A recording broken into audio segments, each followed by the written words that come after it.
ক্রিকেটের আরও খবর। ওয়ানডে বিশ্বকাপ খেলতে শ্রীলঙ্কার উদ্দেশ্যে আজ দেশ ছেড়েছে বাংলাদেশ নারী দল। এবারের আসরে সমর্থকদের ভালো কিছু উপহার দিতে চান স্পিনার ফাহিমা খাতুন। হযরত শাহজালাল আন্তর্জাতিক বিমানবন্দরে এ কথা জানান জাতীয় দলের এই তারকা। রিপোর্ট কুশলী আসিরের। 2022 সালে প্রথমবারের মতো ওয়ানডে বিশ্বকাপে অংশ নেয় বাংলাদেশ। ওই আসরে 7 ম্যাচ খেলে মাত্র একটিতে জয় পায় নিগার সুলতানারা। লিগ পর্বে পাকিস্তানকে 9 রানে হারিয়েছিল তারা। এবারের বিশ্বকাপে নিজেদের প্রথম ম্যাচে প্রতিপক্ষ সেই পাকিস্তান, তাদের হারিয়ে বিশ্ব আসর শুরু করার লক্ষ্য বাংলাদেশের। যদিও লক্ষ্য পূরণের পথে বড় ঘাটতি লম্বা সময় আন্তর্জাতিক ম্যাচ না খেলা। গত এপ্রিলে পাকিস্তানে বিশ্বকাপ বাছাইয়ে অংশ নেয় সারোয়ার ইমরানের দল। লম্বা সময়ে প্রস্তুতি ক্যাম্প করেন নিগাররা, সেটি এখন ভরসা।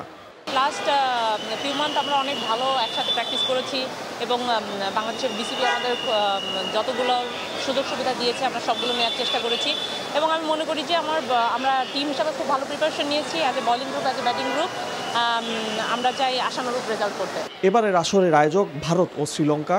দুই দেশের 5টি শহরে মোট লিগ পর্বে 7 ম্যাচ খেলবে বাংলাদেশ। বিগত সময় আমরা যখনই পাকিস্তানের সাথে খেলেছি আমাদের আশানুরূপ সবসময় ভালো রেজাল্ট হয়েছে এবং আমি সবসময় পার্সোনালি আমি মনে করি যে আমার টিম পাকিস্তানের সাথে যখন খেলে খুব অনেক বেশি প্রিপারেশন নিয়েই খেলে এবং আমরা জেতার জন্যই খেলি। এবারও তার ব্যতিক্রম কিছু হবে না এবং আমরা আশানুরূপ ইনশাল্লাহ আমরা জেতার জন্যই খেলব। মূল পর্বে নামার আগে বুধবার শ্রীলঙ্কা এ দল ও শনিবার শ্রীলঙ্কা জাতীয় দলের বিপক্ষে প্রস্তুতি ম্যাচ খেলবে team Bangladesh. Kushali Asir, NTV news, Dhaka. Bundle থাকলে প্রতি সেনমানিতে টাকা বাঁচবে। বিকাশ সেনমানি বান্ডেল কিনে জিতুন প্রতি লেনদেনে। এতদিন শুনছি চান্দে অমাবস্যা লাগে, আজকে দেখলাম সূর্যে অমাবস্যা লাগে।